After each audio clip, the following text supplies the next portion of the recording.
Yes, dear student, it is the video for 10th class. बेटा अब तक हमने सॉल्यूशन किया था pair of linear equation in two variable का ग्राफिकली। हमने ग्राफ के माध्यम से इसका सॉल्यूशन किया था। अब हमारे पास ऐसी चीज है कि मान लो पॉइंट में है √3 है, 1.75 है, 2.3 है, √2 है, √5 है। इनको हम ग्राफ में नहीं दिखा सकते, तो इसके लिए the pair of algebraic method of the solving a pair of linear equation. Here are three methods. बेटा first is substitution method, second is elimination method, third is cross multiply method. Substitution method का मतलब होता है एक value को दूसरी value में put करना, सब्स्टिट्यूट करना, चेंज करके एक वैल्यू निकाली दूसरी में रखना।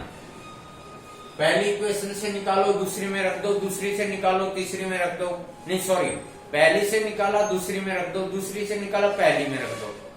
तीसरी तो होती नहीं ना, पेयर होता है, ओनली 2 ही होती हैं। तो पहली वैल्यू मैं कुछ सवालों के माध्यम से आपको बताऊंगा। अगला मेथड है इलिमिनेशन मेथड। इलिमिनेशन का मतलब होता है लुप्त करना, काटना, खत्म करना, उसको गुम करना। तो वो भी आगे स्टेप आएंगे उसमें बताएंगे। तीसरा मेथड है क्रॉस मल्टीप्लाई मेथड। इसमें एक लॉजिक होता है 2 3 1 2, उसका यूज करेंगे। आपको इन तीनों मेथडों का जो डिस्कशन है वो अकॉर्डिंग क्वेश्चन आपको समझाएंगे। तो सबसे पहला मेथड है हमारा सब्स्टिट्यूशन मेथड। अब जो आगे एक्सरसाइज आ रही है उसमें सब्स्टिट्यूशन मेथड का यूज करेंगे। तो बेटा इसमें आपको ये ध्यान रखना है, if a1 upon a2 not equal to b1 upon b2 then solution। तो इन तीनों मेथड का सोल्व करने हैं ये, फिर तो वैल्यू निकलेगी x और y की, जो कोई भी वेरिएबल है उसकी वैल्यू निकलेगी। अगर ये है तो आपने ये लिख देना है इट हैज नो सॉल्यूशन, यही आंसर होगा बस। अगर ये कंडीशन आ जाती है, आप चेक करेंगे साइड में लिख के, अगर ये कंडीशन आ जाती है तो आप लिखेंगे इट हैज नो सॉल्यूशन। अगर ये आ जाती है तो लिखेंगे it has many solution. It has many solution. बेटा इस कंडीशन में ही आपको x और y की वैल्यू, किसी भी वेरिएबल की वैल्यू प्राप्त होंगी। अदरवाइज तो आपने अगर ये कंडीशन आ जाए, ये कंडीशन आ जाए, इसके लिए लिखना है नो सॉल्यूशन, इसके लिए लिखना है मैनी सॉल्यूशन। इतना लिख के आप क्वेश्चन को छोड़ दो, it is the answer. But इसमें आपने यूनिक यानी कि सॉल्यूशन निकालना है। तो बेटा ये 3 मेथड है, substitution method, elimination method, cross multiply method. और मैंने आपको ये लिखा है कि आपके एनसीईआरटी बुक के अंदर पेज नंबर 55 पे सब्स्टिट्यूशन मेथड के स्टेप दिए गए हैं। Please you read carefully on page number 55। these are the steps for the substitution method.